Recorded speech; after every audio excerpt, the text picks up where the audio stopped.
San Juan, Puerto Rico. New York City Council Speaker Melissa Mark-Viverito has long been coy about what she will do after her term ends in December. But after Hurricane Maria, one thing is clear: whatever comes next, it will involve Puerto Rico. Without a doubt, Mark-Viverito told the Daily News in an interview in the hard-hit neighborhood of Las Marias. Without a doubt, because this is for the long term. Mark-Viverito was on the ground in Puerto Rico with a group of city council members, several of whom are vying to take her job come January, to help out with relief work and deliver supplies. She bunked in the Roberto Clemente Coliseum in San Juan with that city's mayor, Carmen Yul&iacute, with whom she is close and who, like Mark-Viverito, has been deeply critical of the response from Gov.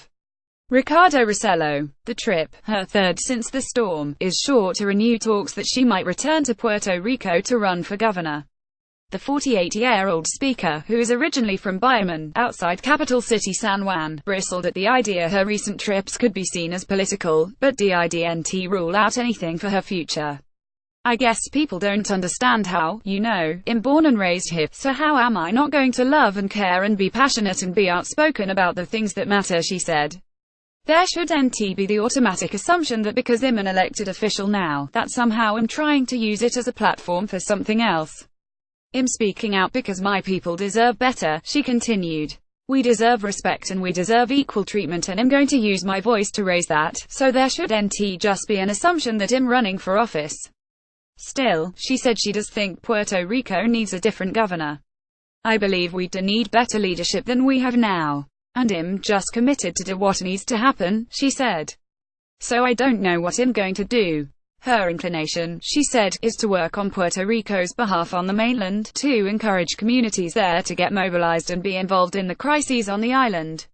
"I could help here, I am sure, but I think that because the response has been so inadequate on the federal side, that's where I need to put my energies," she said.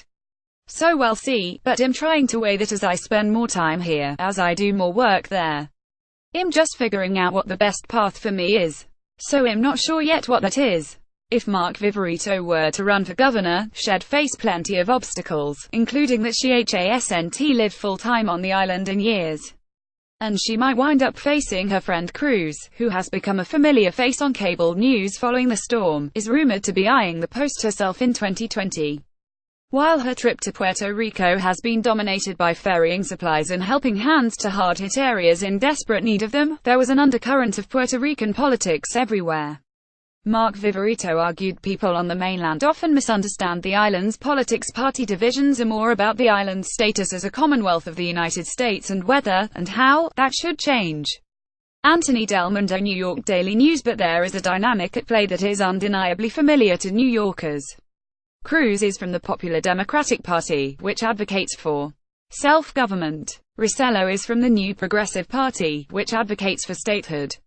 In short, the mayor and the governor do not get along, to the detriment of their people. Saying the things that need to be said and that the governor is afraid to say, Mark-Viverito said of Cruz, who has blasted the federal response to the storm. "And so, that's creating a rift, right? You would think that we could overcome politics at a time like this, but unfortunately it always seems to resort to that." The two met when Cruz was first running for mayor in 2012, and visited New York to learn about aspects of its government, including participatory budgeting, which she adopted in San Juan.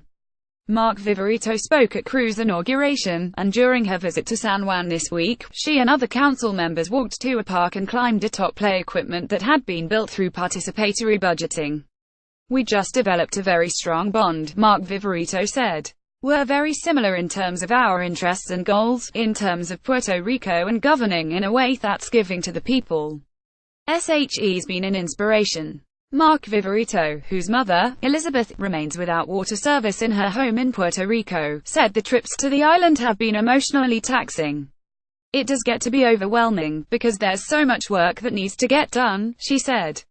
"So just trying to wrap your head around that, there's so many different levels, between the immediacy on the ground and what the communities need, too, at the top levels of fighting Congress and the administration to make sure that proper and adequate funding is being streamlined."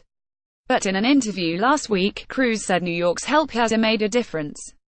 "Nobody asked her to build a Blasio, they just literally came to our rescue," Cruz said. "So it feels like we're part of the same community." It feels like there's no distance that can extinguish the shared values that we have, and it feels like we will not be forgotten.